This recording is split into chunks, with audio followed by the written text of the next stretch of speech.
రాబోయే లోక్సభ ఎన్నికలలో భారతీయ జనతా పార్టీ దక్షిణాన ఎన్ని సీట్లు కొల్లగొట్టబోతోంది? ఉత్తరాది ఇచ్చిన ధీమాతో దక్షిణాదిపై కమలనాథులు గురిపెట్టారా? దక్షిణాదిపై కమలదళం వ్యూహం ఎలా ఉండబోతోంది?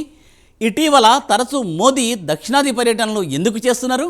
దక్షిణ భారతంపై బీజేపీ ఎటువంటి కలలు కంటోంది? ప్రాంతీయ పార్టీల హవా మెండుగా ఉన్న దక్షిణాదిలో బీజేపీ జెండా పాతాలని ఉవ్విళ్ళూరుతోందా?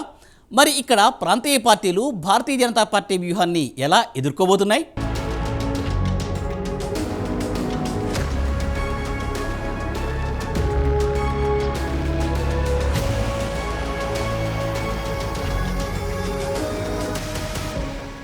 భారతీయ జనతా పార్టీ క్రమంగా దక్షిణాది రాష్ట్రాల్లో తమ పట్టు బిగిస్తోంది. ఇప్పటి వరకు ఉత్తరాది రాష్ట్రాలకే పరిమితమైన బీజేపీ గత కొన్ని సంవత్సరాల నుంచి దక్షిణాది వైపు కూడా ఫోకస్ పెట్టింది. కర్ణాటకలో సొంతంగా ప్రభుత్వాన్ని కూడా నడిపింది. వచ్చే లోక్సభ ఎన్నికలలో దక్షిణాది మొత్తం 120 సీట్లకు గాను కనీసం 50 సీట్లను గెలవాలని స్కెచ్ వేశారు మోదీ షా ద్వయం.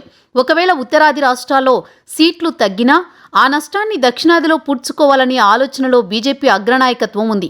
దానికి తగ్గట్టుగా ప్రధాని మోదీ దక్షిణాదిలో తరచూ పర్యటిస్తున్నారు. తమిళనాడులో పెద్ద ఎత్తున అభివృద్ధి కార్యక్రమాలు చేపట్టి అక్కడి ఓటర్లను ఆకర్షించడానికి ప్రయత్నిస్తున్నారు. ప్రస్తుతం బీజేపీ కేరళతో పాటు తమిళనాడు ప్రభుత్వాలను సవాల్ చేసే స్థాయికి ఎదిగింది. అలాగే ఆంధ్రప్రదేశ్తో పాటు తెలంగాణలో కూడా గణనీయంగా సీట్లు దక్కించుకోవాలని గట్టి ప్రయత్నాలు చేస్తోంది. ప్రధానమంత్రి గత కొన్ని నెలల నుంచి సుమారు 2 డజన్ల కంటే ఎక్కువసార్లు దక్షిణాదిన పర్యటించి వెళ్లారు. కేరళ, తమిళనాడులో పలు రోడ్ షోలలో పాల్గొన్నారు.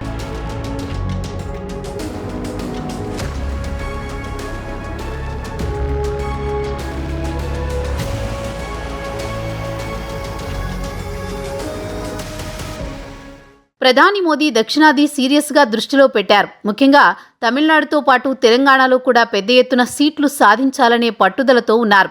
2019లో జరిగిన లోక్సభ ఎన్నికల్లో తెలంగాణలో బీజేపీ 4 లోక్సభ సీట్లను సాధించింది. అలాగే ఆంధ్రప్రదేశ్లో కూడా పట్టు బిగించేందుకు మాజీ ముఖ్యమంత్రి చంద్రబాబు నాయుడు పవన్ కళ్యాణ్తో పొత్తు పెట్టుకుంది. కాగా ఏపీలో లోక్సభతో పాటు శాసనసభ ఎన్నికలు కూడా జరగనున్నాయి. బీజేపీ చరిత్రలో మొట్టమొదటిసారి కేరళ, తమిళనాడు, ఆంధ్రప్రదేశ్, తెలంగాణలపై దృష్టి పెట్టిన బీజేపీ పెద్ద ఎత్తున సీట్లు సాధించాలని పట్టుదలతో ఉంది. ఇక కేరళ విషయానికొస్తే సిపిఐ ఎం నేతృత్వంలోని లెఫ్ట్ డెమోక్రటిక్ ఫ్రంట్, కాంగ్రెస్ నేతృత్వంలోని యునైటెడ్ డెమోక్రటిక్ ఫ్రంట్ పార్టీలు గత కొన్ని సంవత్సరాల నుంచి హవా నడుపుతున్నాయి. ఈసారి బీజేపీ వారికి గట్టి పోటీ ఇవ్వబోతోంది. సంప్రదాయంగా వస్తున్న 2 పార్టీల మధ్య ముఖాముఖి పోటీ నుంచి ఇక త్రిముఖ పోటీ జరగబోతోంది.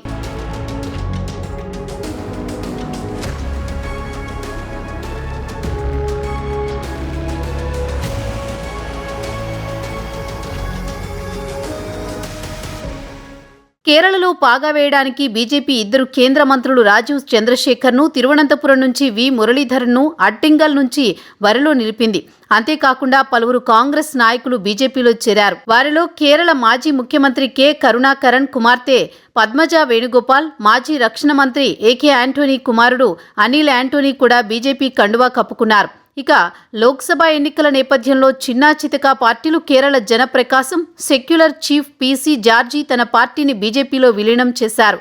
కాగా యూడీఎఫ్, ఎల్డీఎఫ్లు ఐక్యంగా బీజేపీని ఎదుర్కొనే పరిస్థితి లేదు. కేరళలో యువతను ఆకర్షించడంలో మోదీ విజయం సాధించారని చెప్పవచ్చు.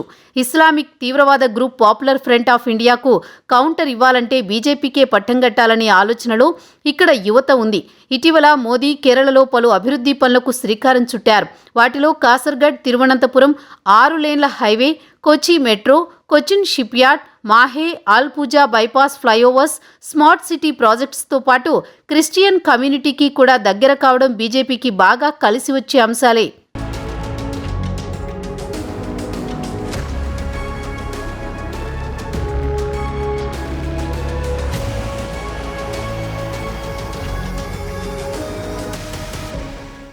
ఇక తమిళనాడులో 2019 లోక్సభ ఎన్నికల్లో బీజేపీ ఒక్క సీటు కూడా గెలవలేదు. అయితే బీజేపీలో నాయకత్వ లోపం స్పష్టంగా కనిపించింది. ప్రస్తుతం అన్నామలై నాయకత్వంలో క్షేత్రస్థాయిలో విస్తృతంగా ప్రచారం చేస్తున్నారు. అధికార డీఎంకేకు కంటి మీద కునుకు లేకుండా చేస్తున్నారు. అన్నామలై మాస్ ఫాలోయింగ్ చూసి స్టాలిన్ కూడా కంగు తింటున్నారు. ఈసారి అన్నామలై ఫ్యాక్టర్ తమిళనాడులో బాగా పనిచేసే అవకాశం కనిపిస్తోంది. మొత్తానికి దక్షిణాదిపై ప్రధాని ప్రత్యేక దృష్టి పెట్టారు.